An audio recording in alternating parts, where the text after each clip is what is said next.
আর তাছাড়া একটা সিটি স্ক্যানও করতে হবে, মানে ইন্টারনাল হ্যামারেজ হয়েছে কিনা সেটা জানার জন্য।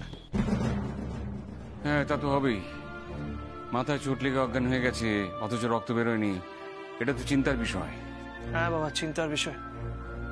শ্যামা অনেক কথা বলতে চাইছে, কিন্তু ডক্টর স্ট্রিক্টলি বলেছেন শ্যামাকে কোনো কথা না বলতে। হ্যাঁ, যাতে কোনোভাবে শ্যামার ব্রেনে কোনো রকম প্রেশার না পড়ে সেই জন্যই বলতে দিচ্ছেন। আর বাড়ির সবাই থাকলেও কথা বলতে চাইবে, জানি শরীরের কারণে হয়তো পারবে না, তাতেও আরো এক্সাইটেড হয়ে যাবে, প্রেশার বাড়বে, সেটা তো শ্যামার জন্য খারাপ, তাই না? ঠিক আছে, তাহলে ডাক্তারবাবু যেমন বুঝছেন সেরকম। নিখিল বাবু বলছিলেন ওনার সাথে আর কেউ ছিলেন? হ্যাঁ, ওনাকে নিয়ে যারা ডকুমেন্টারি করছে সেই ডকুমেন্টারি ডিরেক্টর আর ওনার টিম। অলোক, রনিকে একবার ডাকো তো, বোধহয় বাইরেই আছে। হ্যাঁ জামাই দাদা, ডাকছি। নিখিল বাবু, আপনি বলুন কি ঘটনা ঘটেছে। Yes officer.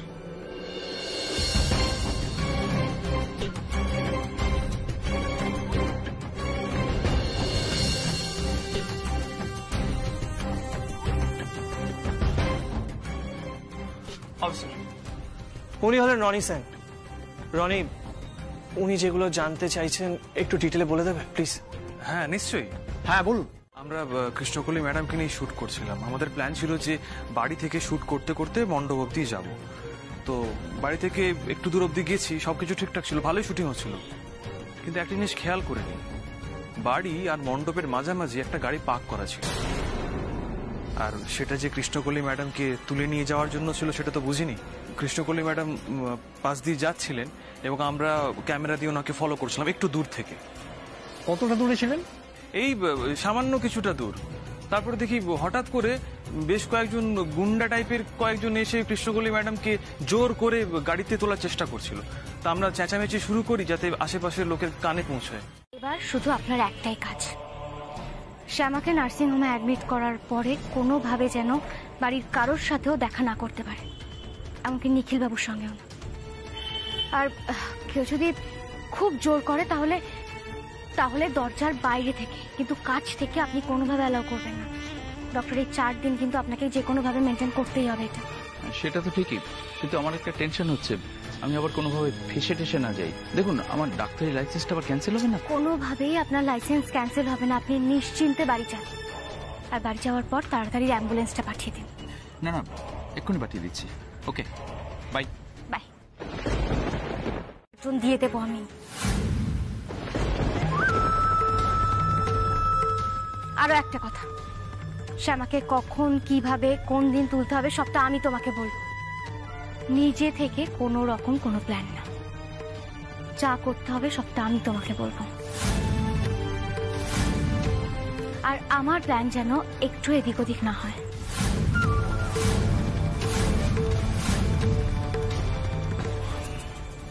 শিওর।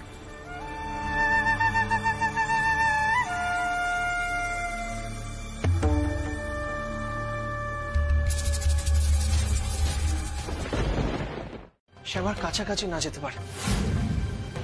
বুঝলাম ডক্টর, আপনি একটা কাজ করুন, আমাকে একটা লিস্ট দিন যে যে ডক্টররা যে যে নার্সরা শ্যামার কাছাকাছি যাবে, তাছাড়া যেন কেউ শ্যামার কাছাকাছি না যেতে পারে। কারণ শ্যামার যদি কিছু হয় তার দায়িত্ব কিন্তু আপনারও। দেখুন ডক্টর, আপনি আমাদের ফ্যামিলি ফিজিশিয়ান, আমরা আপনাকে পুরোপুরি ট্রাস্ট করি, তাই আপনাদের নার্সিং হোমে এনেছি। কিন্তু এরপরে যদি শ্যামার কিছু হয় আর তখন যদি আপনি বলেন যে আমরা তো বুঝতেই পারিনি, ভুল কেউ ঢুকে গেছে, কি করে হলো এই ব্যাপারটা, তখন আমি শুনবো না ডক্টর। তখন কিন্তু আপনাদের নার্সিং হোমকে আমি সু করে দেবো। You know me doctor. কারণ আমার ওয়াইফের যদি কিছু হয় আমি কিন্তু সেটা জাস্ট সহ্য করবো না ডক্টর, কিছুতেই সহ্য করবো না। Please try to understand that. Nikhil babu, বলছিলাম কি, আপনি এতটা চিন্তা করবেন না। দেখুন, চিন্তা করার মতো তেমন কিছু হয়নি। আমার মনে হয় না কৃষ্ণকলি ম্যাডামের এখানে কোনো প্রবলেম হবে। তাছাড়া আমি তো এখানে সারাক্ষণ আছি। দেখুন, রাত বাড়ছে, আপনি নিশ্চিন্তে বাড়ি যান। না না, আমি এখন বাড়ি যাবো না, আমি এখানেই আছি। আপনি তো বললেন আপনি কালকে শ্যামার টেস্টগুলো করাবেন, সেগুলো রিপোর্ট দেখি, তারপরে ভাববো কি করা যায়। এনিওয়েজ প্লিজ প্লিজ কন্টিনিউ, আমি এখানে ওয়েট করছি।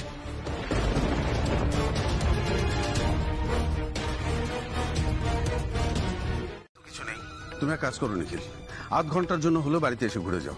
জামাই দাদা কি বলছেন শোনো, একটা বড় সিদ্ধান্ত নিতে হবে আমাদের। মেশমশাই আপনি কি বলছেন আমি কিছুই বুঝতে পারছি না।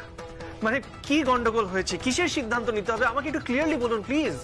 নিখিল, একটা সিদ্ধান্ত যদি আমরা না নিতে পারি তাহলে আমাদের পুজো, তারপর আমরা সবাই বিপদে পড়ে যাব। প্রবলেমটা কি মেশমশাই? শ্যামা পুজোতে থাকতে পারবে না, এটাই তো?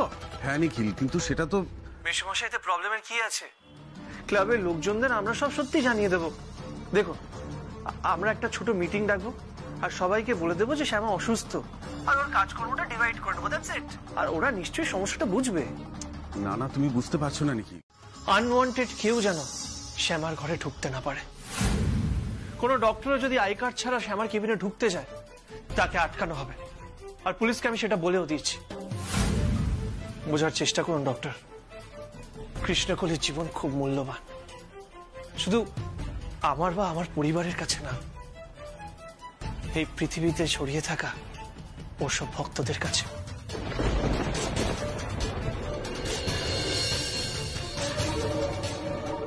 I hope you understand, doctor. So please be alert. আসি।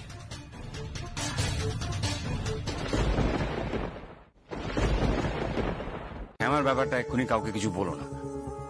তাহলে তুমি কি বলতে চাইছো বলো তো? মানে আমি এখন মণ্ডপে যাব না, তাই তো? না যাবে যাবে, তুমি যাও তুমি যাও, তুমি গিয়ে ব্যাপারটা একটু সামলে দিয়ে এসো। দরকার হলে বড় বৌমাকে তুমি সঙ্গে নিয়ে যাও, ওই পুরুত মশাইয়ের সঙ্গে আলোচনা করে অন্তত দশকর্মার লিস্টটা করে দিয়ে এসো, বুঝেছো? কিন্তু শ্যামার ব্যাপারে কিছু বলো না। বড় বৌমা। হ্যাঁ বাবা। তুমিও মুখ ফসকে কাউকে বলে ফেলো না যে শ্যামা নার্সিংহোমে ভর্তি আছে। আচ্ছা ঠিক আছে, বলবো না, কিন্তু এরকম কেন বলছেন বাবা? মানে বুঝতে পারছি না। পারবে পারবে, সব বুঝতে পারবে। সুজাতা, নিখিল আসুক, ওর সঙ্গে আমি ঠিকঠাক করে প্ল্যানটা করে নিয়ে আসছি মণ্ডপে। তার আগে তোমরা তুমি আমার দিকে তাকাও না, তাকাও তাকাও আমার দিকে তাকাও। তোমার কি মনে হয় মানে বাড়িতে কি হচ্ছে না হচ্ছে এসব জানবার অধিকার নেই তো? আমি বাতিল? না না, তুমি তুমি আমাকে বলছো যে শ্যামার ব্যাপারে কাউকে মণ্ডপে কি না বলতে, কিন্তু কারণটা কেন বলছো না? আমি আচ্ছা আমি সবাইকে এমনি এমনি কি মিথ্যে কথা বলে দেবো তো? হ্যাঁ, মিথ্যে কথা আবার কখন বলতে বললাম তোমাকে? আহা, তা কি বলতে বলছো? সত্যি লুকোনো মানেই তো মিথ্যে কথা বলা। আর আমি গিয়ে বলবো, এখন জিজ্ঞেস করবে 7 কথা যে শ্যামা কেন আসেনি, শ্যামাকে এতক্ষণ দেখতে পাচ্ছি না। আমাকে তো কিছু না কিছু অজুহাত দিতে হবে। এই বয়সে এসে তোমার জন্য আমি মিথ্যেবাদী হবো তো? উফ, আর ভাল লাগছে না। এমনি বলে টেনশনে মাথা ধরে আছে। এই বিজি, এক কাপ চা খাও তো। এখন শ্যামা নেই বলে মাম শ্যামার কাজ করবেন? আমি তো কিছু বুঝতেই পারছি না, কি করে করবেন? যেমন ভাবে মাম একদিন তোর অনুরোধে শ্যামা সেজেছিল, শ্যামা হয়ে সব কাজ করেছিল, সেইভাবে।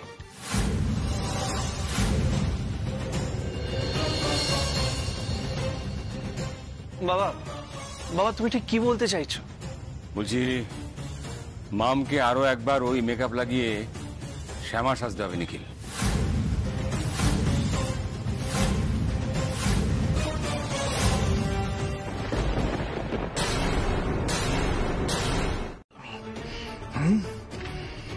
ভালো মানুষের মতন অনেক জ্ঞান দিয়েছ, তোমাকে না মেরে আমার শান্তি নেই।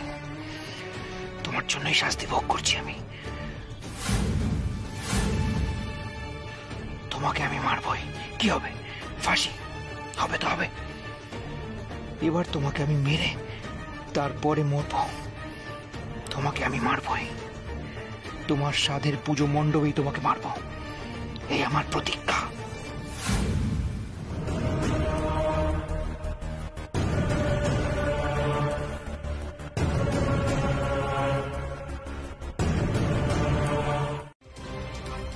কোম্পানির সঙ্গে কথা বলা হয়েছিল যে শ্যামা নার্সিংহোমে ভর্তি আছে, ও প্যান্ডেলে থাকতে পারবে না, এখন কি করা যায়। ওরা অলোককে স্পষ্ট বলে দিয়েছে, দরকার হলে ইনজেকশন দিয়ে চাঙ্গা করে কৃষ্ণকলিকে প্যান্ডেলে হাজির করতে হবে। বিশেষ করে দশমীর দিন সিঁদুর খেলায় ওকে হাজির থাকতেই হবে। আর তুই তো জানিস আমাদের পাড়ার এই সিঁদুর খেলা সারা কলকাতায় বিখ্যাত। অন্যান্য পাড়া থেকে কত মহিলারা আমাদের এই সিঁদুর খেলায় আসেন। ওই দিন ওরা লাইভ টেলিকাস্ট করবে বলে ঠিক করেছে। নিউজ চ্যানেলের সঙ্গে কথা হয়ে গেছে, ওদের বিজ্ঞাপন যাবে। বিশাল প্ল্যানিং নিখিল, কারো পার্সোনাল ব্যাপার নিয়ে ভাবার সময় ওদের নেই।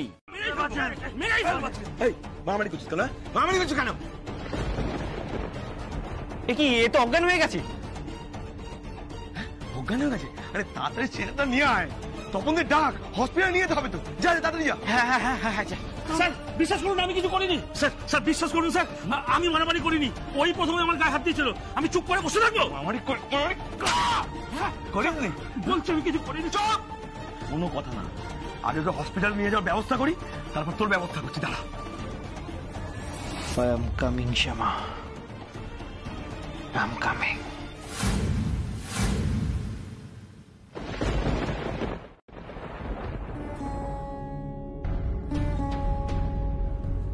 এরকম কি করে হলো? কি করে আবার হবে? একই সেলে দুজন ক্রিমিনাল পাশাপাশি থাকলে যা হয় আর কি। করেছে মারামারি। তার একজন কোথায় গেল? নাকি এই বেশি মার খেয়েছে? না না, এই বেশি মার খেয়েছে ডাক্তারবাবু। আর একে যে মেরেছে সেই বলছিল এই নাকি ইচ্ছা করে গায়ে পড়ে ঝগড়াটা পাকিয়েছে। দেখে তো মনে হচ্ছে ভদ্রঘরেরই ছেলে। এই যে শুনছেন, শুনতে পাচ্ছেন? এই আঙুল দেখতে পাচ্ছেন? আপনার নাম কি বলতে পারবেন? সাবধান, সবাই সাবধান। এর চিকিৎসা করাননি? না, আসলে এটা স্যারকে রিপোর্ট করতে হবে।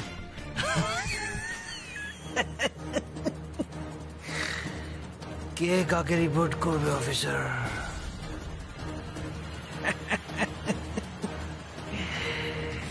সত্য যুগে মা দুর্গা আসত আলো রূপে, অন্ধকারকে বধ করত, মানে অসুরকে বধ করত। এখন সব পাল্টে গেছে। এখন হলো কলিযুগ। এখন মা দুর্গা হারবে, অসুর জিতবে। প্রেশার নিতে পারছে না, মেন্টাল এফেক্ট হয়ে গেছে। ঠিক আছে, আমি যা ট্রিটমেন্ট করার করে দিচ্ছি। এনাকে ইমিডিয়েট সাইকিয়াট্রিস্ট দেখাতে হবে, না হলে বদ্ধ উন্মাদ হয়ে যাবে। হ্যাঁ, অ্যাসাইলামে দিতে হবে। কে উন্মাদ হচ্ছে আর কে অ্যাসাইলামে যাবে আর একটু পরেই বুঝতে পারবে ডক্টর। রাতটা বাড়তে দাও। আমি কি এমনি এমনি মার খেয়ে হসপিটালে এলাম? এখান থেকে এবার আমি পালাবো। পালিয়ে কোথায় যাব? যাব পুজোর মণ্ডপে, আর ওখানে গিয়ে শ্যামাকে বধ করব। যা হওয়ার হবে আমরা সেটা দেখে নেব। প্লিজ সত্যিটা বলুন সবাইকে। আর দেখো বাবা, ওদের কোম্পানি যদি আমাদের এগেইনস্টে কেস করে আমরাও চুপ থাকবো না।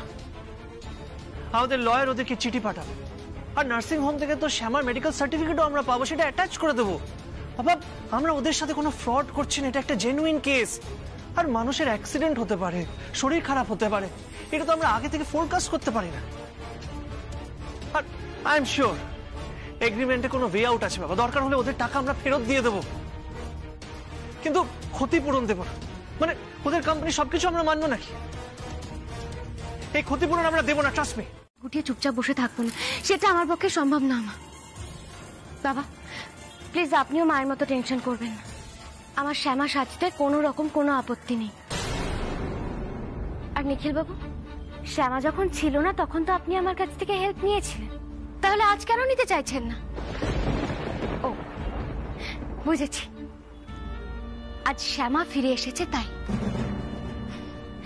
মানে শ্যামা যখন ছিল না তখন আমি আপনার বন্ধু ছিলাম, আর আজ যেই শ্যামা চলে এসেছে তখন আপনি আমাকে বন্ধুও ভাবতে পারছেন না? মাম প্লিজ।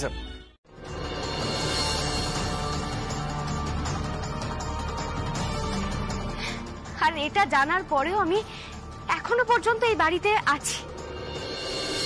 মানে আমার তো এই মুহূর্তে এই বাড়ি ছেড়ে চলে যাওয়া উচিত। আর আরো একটা কথা, সত্যি ঠিকই বলেছেন আপনি, আমি কেন এবার জোর করে আপনাদের উপকার করতে যাব? আমি তো কেউই না। আমি নিশ্চয়ই ঠিক বলছি?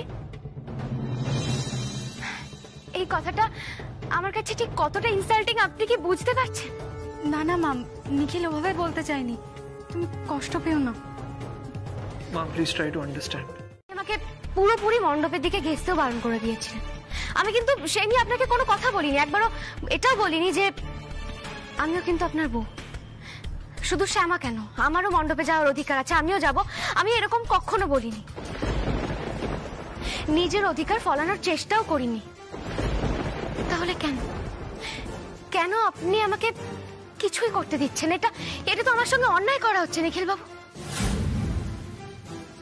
আর যাওয়ার আগে আমি যখন আপনাদের এতটুকু উপকারে লাগার সুযোগ পাচ্ছি, সেই সুযোগটাকে আপনি কেন কেড়ে নিচ্ছেন?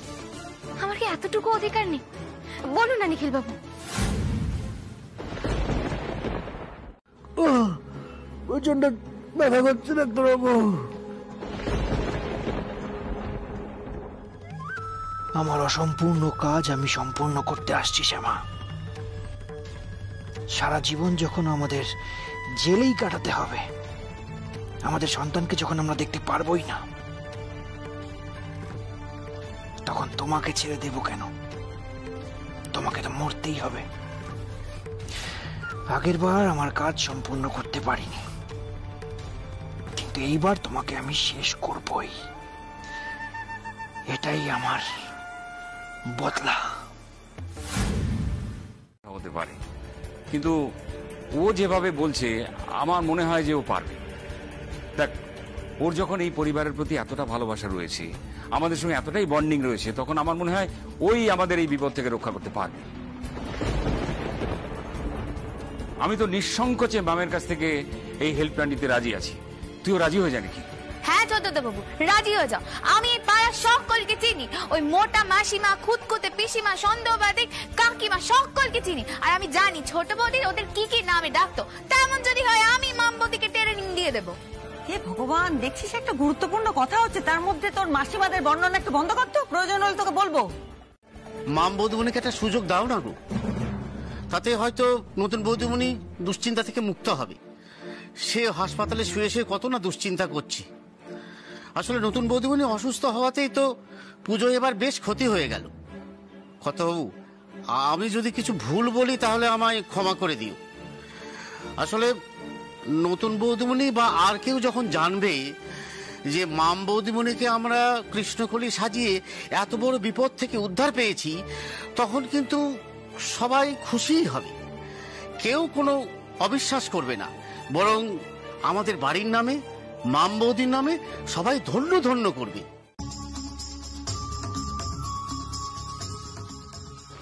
হ্যালো হ্যালো হ্যালো, শোনো রনি, যেটা বলছি মন দিয়ে শোনো।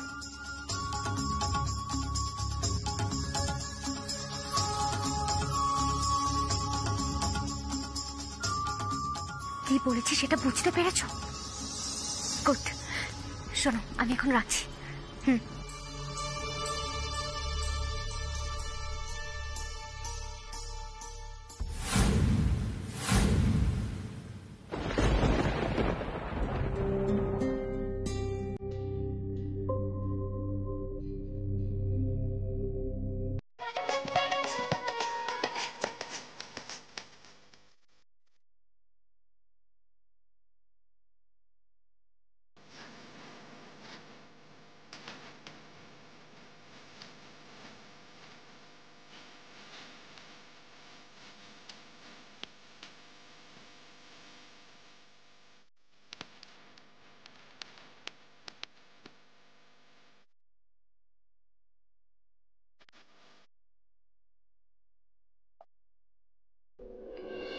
শুনছেন?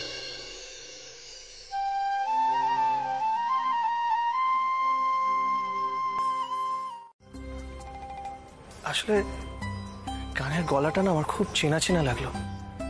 কে গাইছিলেন গানটা? এখানে কার গলা আপনার চেনা চেনা লাগছিল কি করে বলি বলুন তো? আজ আমার শোয়ের বিয়ে, তাই আমরা সবাই মিলে গান গাইছিলাম আর ধামাই নাচ করছিলাম। আচ্ছা, কতদিন হয়ে গেল না শ্যামা, আর বলতে বলতে মনে হচ্ছে ঘটনাগুলো কালকেই ঘটেছে। মনে আছে সেকেন্ড টাইম তোমার সাথে দেখা হয়েছিল গোপালপুর বাজারে, লোকজনের মধ্যে ঝামেলা হচ্ছিল আর তুমি ঝাঁপিয়ে পড়েছিলে একটা বাচ্চাকে রেস্কিউ করার জন্য। তুমি লুকিয়ে লুকিয়ে গান গাইতে এসেছিলে আর আমরা সবাই ভাবছিলাম রাধা কি ভালো গান গাইছি, সবাই হাততালি দিয়ে একদম।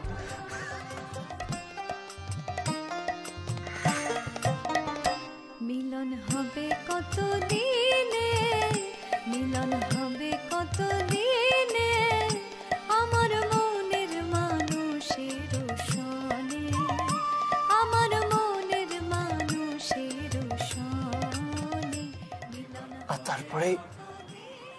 চারিদিকে আগুন, অন্ধকার আর আগুনের মধ্যে দিশেহারা আমি অজ্ঞান হয়ে পড়ে যাচ্ছিলাম আর ছুটে এসে তুমি আমাকে ধরে নিলে। I am really sorry. আর সেই জন্য আমি কাল থেকে তোমার সাথে কথা বলছিলাম।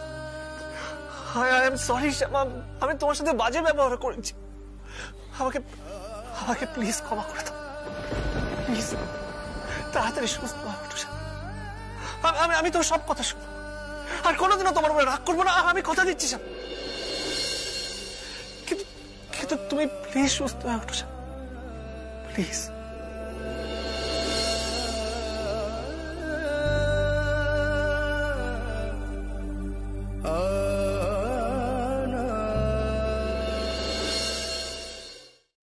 তারপর পাড়ার পুজোয় গিয়ে বলো তো কামাই কি, আর ঢাকের শব্দে অসুরের আবির্ভাব হবে শ্যামা।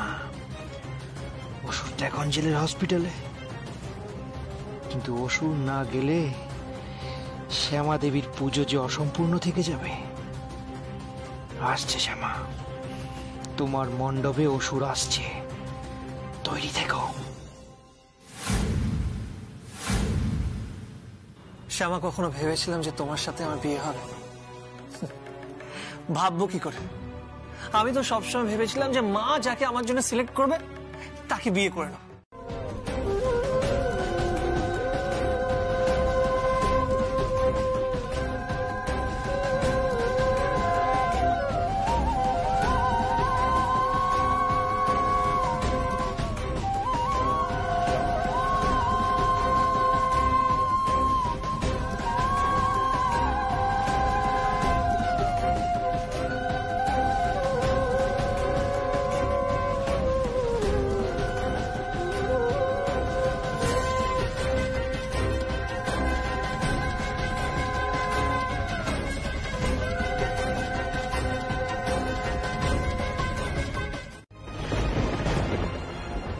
আমি কালো, কালোই জগতের আলো বাবা। আমার এই প্রদীপের আলোর কোনো দরকার নেই। শ্যামা, কালো জগতের আলো হলে নিয়ম তো নিয়মই। বাবা, প্রদীপটা জ্বালিয়ে দাও।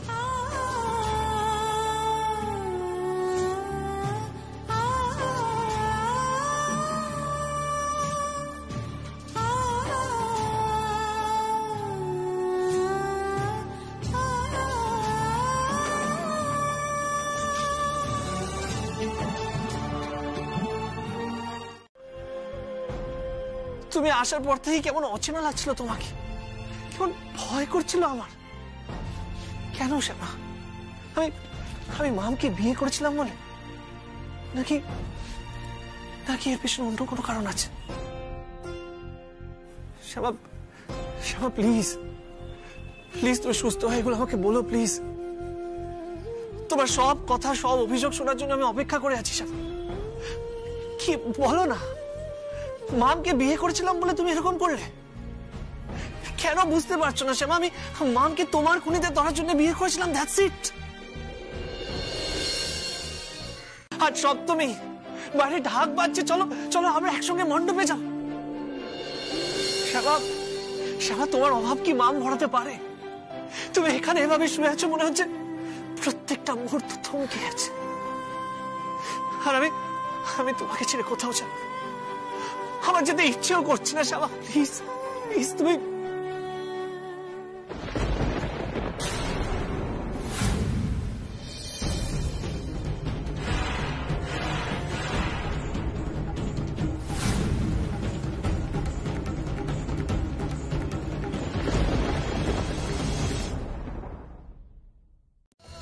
দেখো, আমি তোমার নিখিল শ্যামা। কাল থেকে আমি এখানেই আছি, তোমাকে নিয়ে যাবো এখান থেকে। তুমি সুস্থ হয়ে ওঠো শ্যামা। তুমি ভেবো না, তুমি ভেবো না তোমাকে ছাড়া আমি এক পাও নড়বো, আমি এখানেই আছি। তুমি চোখ খোলো শ্যামা, কি বলতে চাও আমাকে বলো শ্যামা, প্লিজ প্লিজ বলো। তুমি ঠিক হবে, তারপরে তোমাকে নিয়ে আমি বাড়ি যাব।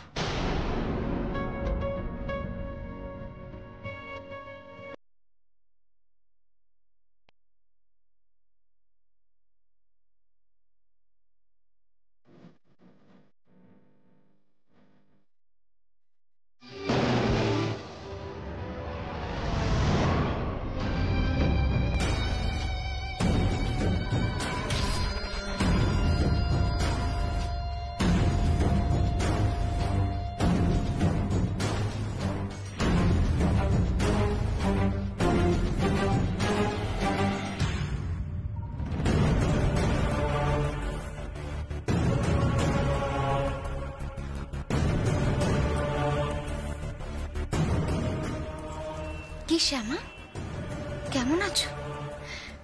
ভালো তো?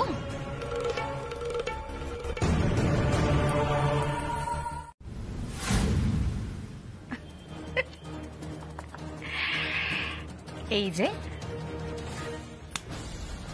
এটা শুধু রেখেছি আমি তোমার জন্য শ্যামা, শুধু তোমার জন্য। এসো শ্যামা, এসো, আমি যে তোমার জন্য অপেক্ষা করছি। এসো।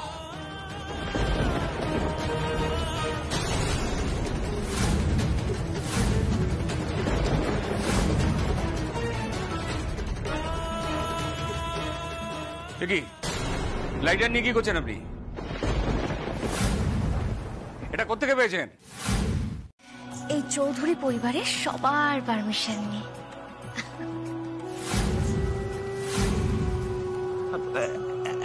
এক সেকেন্ড, মানে এটা এটা কি করে হচ্ছে, মানে কেনই বা হচ্ছে?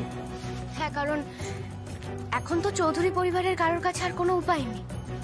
স্পন্সরের সাথে কি একটা কন্ট্রাক্ট হয়েছিল যে পুজোর প্রত্যেকটা ইভেন্টেই শ্যামাকে উপস্থিত থাকতে হবে, আর সেই শর্তেই ওরা ক্লাবকে টাকা দিয়েছিল। কিন্তু এখন তো শ্যামা নেই, শ্যামা তো নার্সিং হোমে ভর্তি। তাই মামের হাতে পায়ে ধরা ছাড়া তো কারোর কাছে আর কোনো উপায় নেই। হ্যাঁ রানী,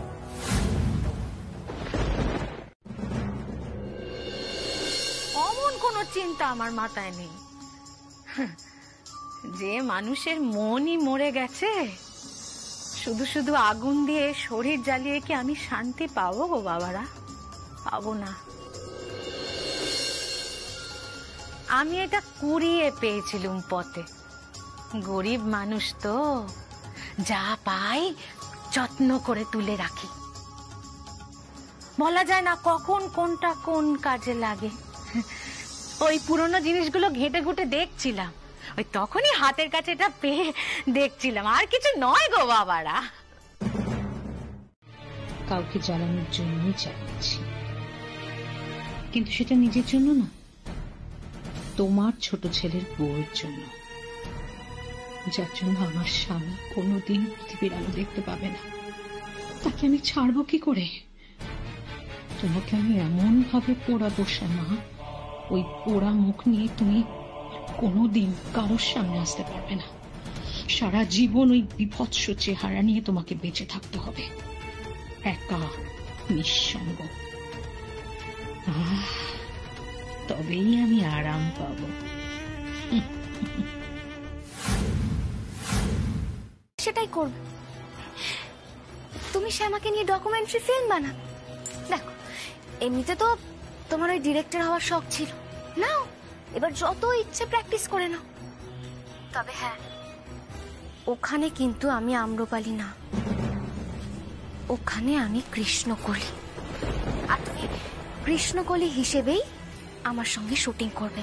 আমি কি বলছি সেগুলো কি তোমার মাথায় ঢুকছে রনি? প্লিজ বলো। হ্যাঁ হ্যাঁ, আমি বুঝতে পারছি আম্রপালি। ওকে, এবার প্ল্যান ওয়াইজ ঠিকঠাক ভাবে কাজ করো। রাখছি আমি। স্টক ভেবেই যাচ্ছে আমার মেয়েটা কেমন আছে, জ্ঞান ফিরল কিনা, নানা রকম দুশ্চিন্তা। তার মধ্যে তুমি এসে দাঁড়িয়েছো একবারে শ্যামার বেশে। তা ভুল হওয়া তো উচিত না আমার, ওই জন্য ভুল হয়ে গেছে।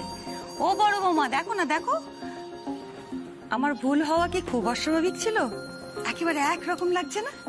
হ্যাঁ মা, সে তো আগেও লাগতো, মনে নেই? আমরা প্রথমে ধরতেই পারিনি একদম। হ্যাঁ সেই, তার মধ্যে আমরা এক্ষুনি শ্যামাকে নিয়ে কথা বলছিলাম না, ও কেমন আছে না আছে।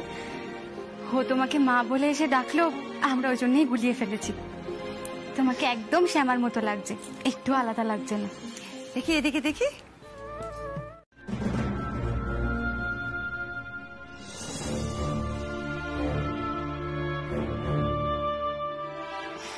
আমি জানি তোমরা শ্যামাকে খুব ভালোবাসো, তাই আমি যতদিন শ্যামার সাজে সেজে থাকবো তোমরা আমাকেও খুব ভালোবাসবে।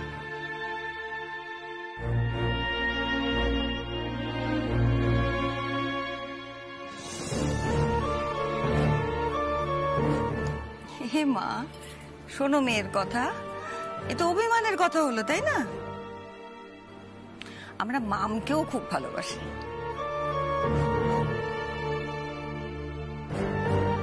অবজারভেশনে রাখতে হবে।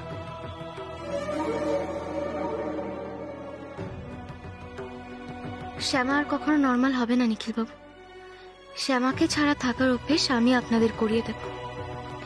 ধীরে ধীরে আপনাদের সবার মন থেকে শ্যামার কথা ভুলিয়ে দেব আমি। পুজোর মধ্যে আমি যখন আনন্দ করব, সিঁদুর খেলবো, শ্যামা তখন কিডন্যাপ হবে। তারপর শ্যামার লেখা চিঠি দুটো তুমি পাবে নিখিল, যেখানে শ্যামা তোমাদের সন্তানের কথা লিখেছে। আর ওটা পাওয়ার পর শ্যামার বিরুদ্ধে তোমার মনকে বিষিয়ে দেওয়ার দায়িত্ব আমার। খাবারের সঙ্গে ওটা খেয়ে নিয়েছি। কি যে বলেন না, কাটা চামচ ফেরত দেবো না। আপনাকে বাজে কথা বলতে কে বলেছে? যেটা জানতে চাইছি সেটার উত্তর দিন। কাটা চামচ নিয়ে থাকলে ফেরত দিয়ে দিন। আপনার কি মনে হয় আমি কি ছিচকে চোর? আপনাকে বললাম না আমি কে? আমি বসন্ত চৌধুরীর মেজ ছেলে অশোক চৌধুরী। একটা কাঁটা চামচ চুরি করে আমি কি করবো বলুন তো? আর হ্যাঁ, খুঁজুন, যদি না পান আমি কিন্তু মানহানির মামলা করব। এই যে নার্স, এদিকে আসুন। তখন কিন্তু হসপিটালকে ঠেলা সামলাতে হবে। ফালতু কথা বন্ধ করুন। বাই। অশোক চৌধুরীকে জেরা করতে এসছে। অশোক, বলছিলাম আজ কিন্তু আমাকে শ্যামা বলে ডাকতে হবে। মানে আপনি যদি বাই চান্স আমাকে মাম বলে ডেকে ফেলেন তাহলে কিন্তু প্রবলেম হয়ে যাবে।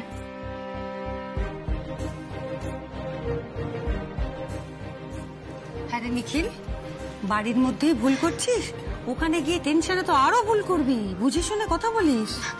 আরো একটা কথা, আমি কিন্তু আজ আপনাকে আপনি না তুমি আর ছোট কর্তা বলে ডাকবো, কারণ শ্যামা তো আপনাকে তাই বলেই ডাকতো। হ্যাঁ ঠিক আছে, কোনো প্রবলেম নেই।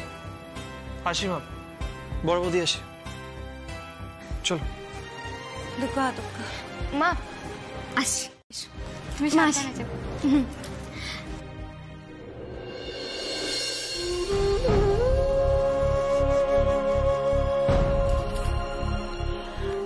রক্ষা করো ঠাকুর, আমাদের পরিবারের স্বার্থের জন্য ওই মেয়েটার উপর এত বড় দায়িত্ব চাপিয়ে দেওয়া বোধহয় ঠিক হয়নি, কিন্তু এছাড়া তো উপায়ও ছিল না। তুমি ওকে রক্ষা করো, ওর যেন কোনো বিপদ না হয় দেখো। আমার পরিবারটাকে রক্ষা করো ঠাকুর।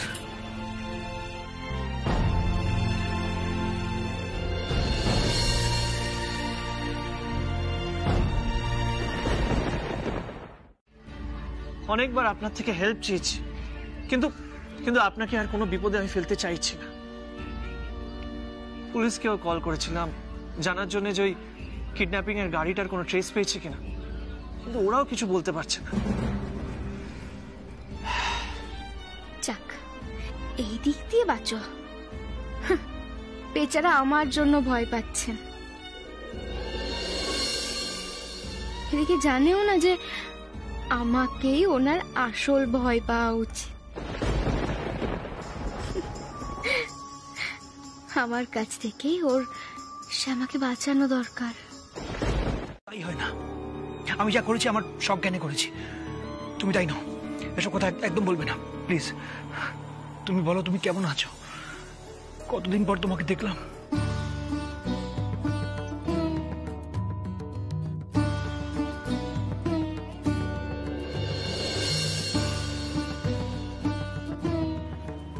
আচ্ছা দিশা, তোমাকে আমি যেটা বলেছিলাম মনে আছে তো? দিশা, তুমি সবার সঙ্গে কিন্তু ভালো ব্যবহার করবে, ভালোভাবে থাকবে। হ্যাঁ, তোমার শাস্তির মেয়াদটা কমাতে হবে যে করেই হোক। তোমার শাস্তির মেয়াদ কমলে বাচ্চাটারই ভালো। আমাদের বাচ্চার তোমাকে কিন্তু প্রয়োজন, প্লিজ। জানি অশোক, ওর কথা ভেবে ভেবে তো আমার মাথাটা খারাপ হয়ে যাচ্ছে। আমি না ঘুমাতে পারছি, না কিছু করতে পারছি। দু চোখের পাতা এক করতে গেলেই যেন মনে হয় কান্না শুনতে পাচ্ছি। ওই বোধহয় মুন্নি কেঁদে উঠলো, ওই বোধহয় ওর কোনো কষ্ট হলো।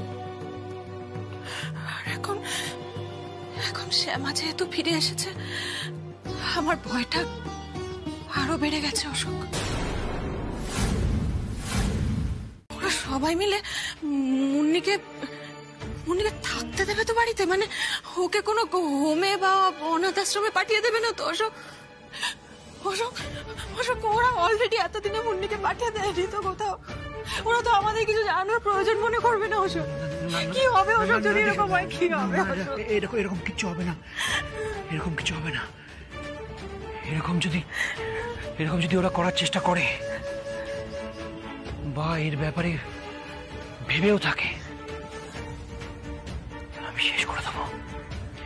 এর বদলা আমি নেবই দিশা, এর বদলা আমি নেবই। ওম বিষ্ণু তদ বিষ্ণু পরম পদ সদা পশ্যন্তি সূরায় দেবী চক্রতম ওম অপবিত্র পবিত্র বা সদা বস্তঙ্গত বিবা যশ্বরের কুণ্ডলী চক্ষম সর্বন্ত।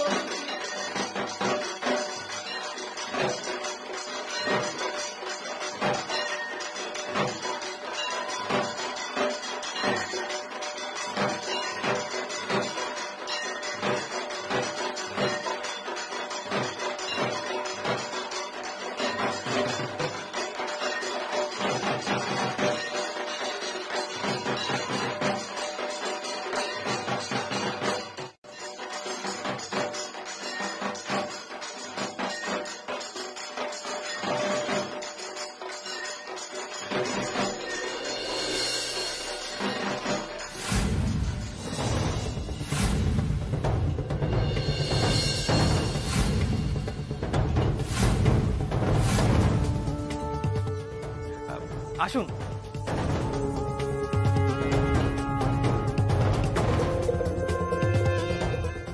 আসুন নিখিল বাবু, আসুন কৃষ্ণকলি। থ্যাংক গড, কালকে যেভাবে আপনার শরীর খারাপ হয়ে গেছিল আমি সত্যি খুব ভয় পেয়ে গেছিলাম। আপনি এখন ভালো আছেন তো? আমরা এখান থেকে বেরিয়ে ওকে নাকি মানুষ করবো? কি মানুষ করবো? আমরা যখন এখান থেকে বেরোবো আমাদের হাতে কি থাকবে? কিচ্ছু নেই। যখন ওর কাছে গিয়ে পৌঁছবো হাত খালি, কিভাবে মানুষ করবে? একটা কথা মনে রেখো, আসামিদের একটা চাকরি পর্যন্ত কেউ দেয় না। হ্যাঁ, ওর ভবিষ্যৎ তুমি কি করবে? কি খাওয়াবে? কিচ্ছু নেই আমাদের হাতে। একটা কথা মনে রেখো, ওকে যদি ভালো করে মানুষ করতে হয় একমাত্র চৌধুরী বাড়ি আমাদের ভরসা।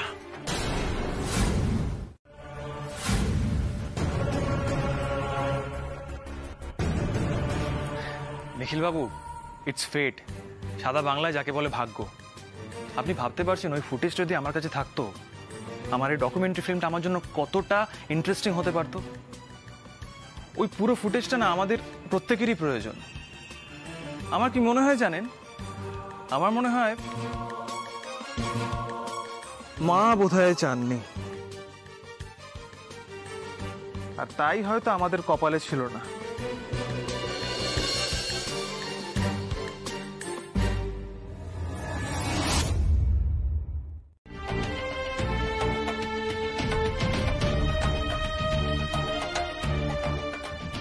আমি আমার শাস্তি নিয়ে ভাবছি না দিশা।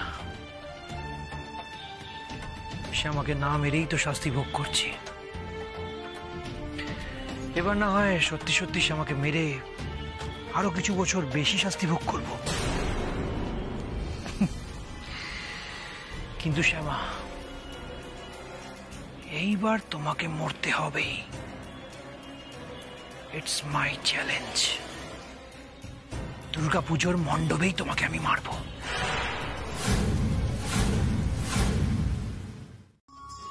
আচ্ছা রনি, ওকে তো এখন ছাড়তে হবে। পুজোর ওখানে সবাই অপেক্ষা করছে ওর জন্য। নিশ্চয়ই, প্লিজ নিয়ে যান ওনাকে। আমি একটু আসছি। চলো শ্যামা। মাম, তুমি কোনো টেনশন করো না। নিখিল আছে, আমি আছি, সেরকম হলে ঠিক সামলে নেব। বলছি, বাবাকে তো কোথাও দেখছি না, উনি কোথায় আছেন? জামাই দাদা তো রান্নাবান্নার ওখানে রয়েছেন। জানো তো আজকে এখানে প্রচুর লোকের খাবারের ব্যবস্থা করা হয়েছে। অরুণও ওখানেই রয়েছে। তাড়াতাড়ি চলো। শুধু জানি এটা নিখিল বাবুকে তাড়াতাড়ি জানানো প্রয়োজন। ভদ্রলোককে তো দেখেই বোঝা যায় স্ত্রীকে কতটা ভালোবাসেন। উনি জানলে নিশ্চয়ই এটা নিয়ে স্যারের সঙ্গে কথা বলতেন। ভাগ্যিস আমি লুকিয়ে প্রেগনেন্সিটা টেস্ট করিয়েছিলাম, কনফার্ম তো হতে পারলাম। এবার নিখিলবাবুকে প্রমাণ সমেত জানাতে পারি ওনার স্ত্রীর রিপোর্টে এই গুরুত্বপূর্ণ তথ্যটা চেপে যাওয়া হচ্ছে।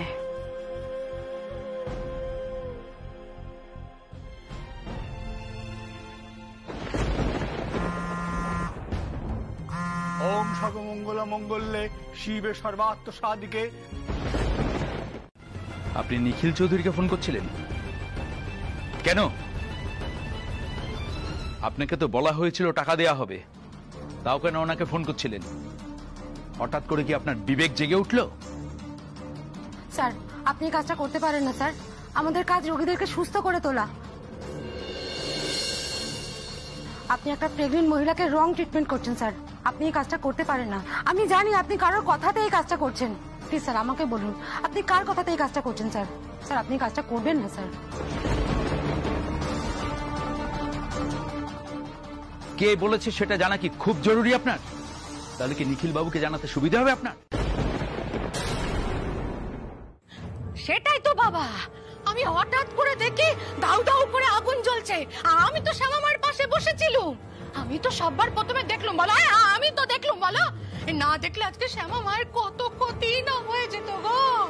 কিন্তু আজ হঠাৎ করে মনে হলো যাই আমি প্যান্ডেলে গিয়ে বসি, আমার শ্যামা মায়ের সাথে আমি দুটো কথা বলি, শ্যামা মায়ের সাথে দেখা হোক, সবার সাথে দেখা হোক, তাহলে হয়তো মনটা ভালো লাগবে। তো ভাগ্যিস এলুম, না হলে আজকে কি সর্বনাশটাই হয়েছে তো বলো তো। এমন একটা সুন্দর মানুষ, তার এত বড় ক্ষতি করে নিষ্ঠুর